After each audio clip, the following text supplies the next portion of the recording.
Well, hello, everybody. Friday Night Lights camp here in Nebraska. The first one is in the books, and we're here with On 3 Nebraska, and I'm joined by our newest member, Steve Sipple. A lot of you probably recognize him.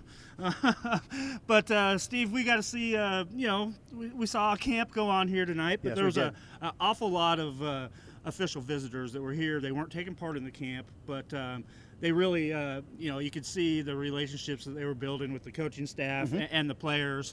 So I think that was the most interesting takeaway tonight. Yeah, I mean there's 13 official visitors here for Friday Night Lights, including 4 Nebraska kids. Yep. Most notably, probably Malachi Coleman, the Lincoln East receiver, Right. who was here with. I'll tell you one thing I noticed. He had quite a bucket hat. He did. So yeah, that was sort of the highlight. Because of the way recruiting's changed, you're not going to see as much star power at a camp like this. Exactly. You did see a couple of Nebraska kids who hold offers. Luke Williams, he's a receiver from Naperville, Illinois, and he did flash a few times. He did.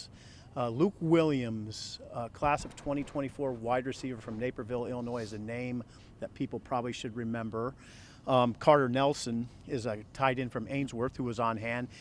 I mean, I don't think he had opportunities quite like Luke Williams. Bad balls thrown to him all night. Is that right? Yeah, horrible. Okay. He hardly had a chance to catch one. There's a good corner here from Lafayette, Louisiana, Jawan Johnson. Yeah. He looked good in coverage. It wasn't perfect.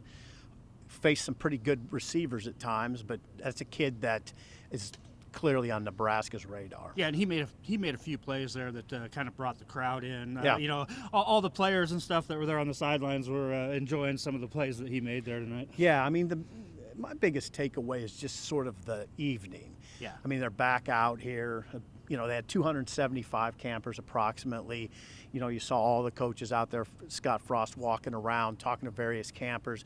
Joe Gans on hand. Yep. Joe Gans is a wide receivers coach at Northern Iowa, now former Nebraska quarterback, was talking to another former Nebraska quarterback, Steve Taylor.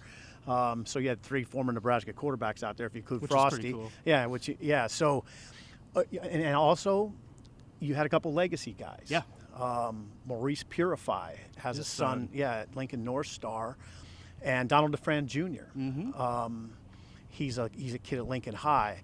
Donald DeFran Jr. used to be a defensive back here, and then the Snodgrass boys from York. So, it was a pretty nice scene out here. Yeah, absolutely. And another guy that we didn't touch on, an in-state guy, Brock Knutson. Yes. Big, monstrous offensive tackle from Scotts Bluff. He didn't work out, but I was kind of reading his body language, and he looks like a kid that might have accepted his offer this weekend. I'm not is that sure, right? but that might be just a gut feeling. Okay. Just by observing him with all the coaches and everything. Offensive lineman from Scotts Bluff, 5th-ranked player in the state. Malachi Coleman, the number 1 player in the state, was here on a visit. Maverick Noonan, the number 2 player in the state from Elkhorn South, was here. By the way, Danny Noonan, his dad, former All-American nose guard at Nebraska, was here. And Gunnar Gatula, the 3rd-ranked player in the state, was here on a visit. So, yeah, that was, like you said, the open, Gregg.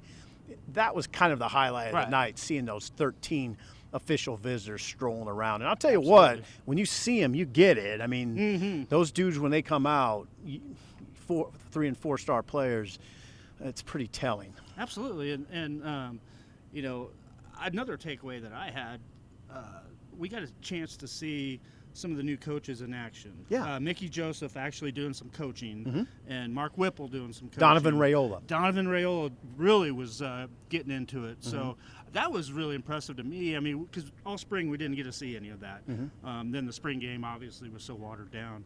But it was nice to see them out there, kind of doing their thing. Yep. So. There you go, Gregg. Good wrap-up. Yeah, absolutely.